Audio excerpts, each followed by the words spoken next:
بسم اللہ الرحمن الرحیم۔ صحیح بخاری حدیث نمبر 813، کیچڑ میں ناک پر سجدہ کرنا۔ حضرت ابو سلمہ بن عبد الرحمن سے روایت ہے، انہوں نے کہا کہ میں حضرت ابو سعید خدری رضی اللہ تعالیٰ عنہ کی خدمت میں حاضر ہوا۔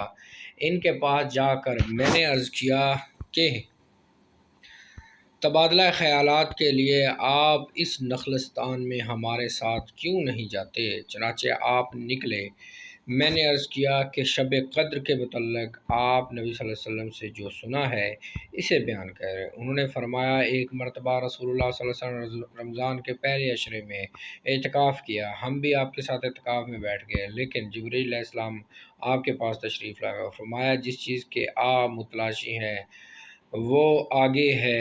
چنانچہ آپ نے دوسرے عشرے کا اعتکاف فرمایا، پھر ہم بھی آپ کے ساتھ اعتکاف میں بیٹھ کے حضرت جبرائیل علیہ السلام دوبارہ تشریف لائے اور کہنے لگے، آپ جس چیز کے متلاشی ہیں وہ آگے ہے۔ پھر نبی صلی اللہ علیہ وسلم نے 20ویں رمضان کی صبح کو خطبہ ارشاد فرمایا اور حکم دیا، جو شخص نبی اکرم صلی اللہ علیہ وسلم کے اعتکاف بیٹھ چکا ہے وہ دوبارہ اعتکاف کرے، کیونکہ مجھے شب قدر خواب میں دکھا دی گئی، لیکن اس کا تعین مجھے بھلا دیا گیا ہے، البتہ وہ آخری عشرے کی تاک راتوں میں ہے۔ میں نے خود کو خواب میں مٹی اور پانی میں سجدہ کرتے دیکھا ہے۔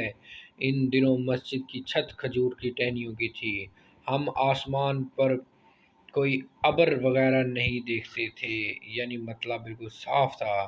اتنے میں ایک بادل کا ٹکڑا آیا اور ہم پر برسنے لگا۔ پھر نبی صلی اللہ علیہ وسلم نے ہمیں نماز پڑھائی۔ پھر نبی صلی اللہ علیہ وسلم نے نماز پڑھائی یہاں تک کہ رسول اللہ صلی اللہ علیہ وسلم کی پیشانی اور ناک پر کیچڑ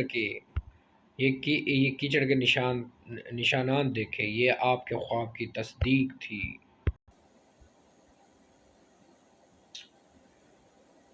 813 regarding Shab Qadr and prostrate on the nose in the mud.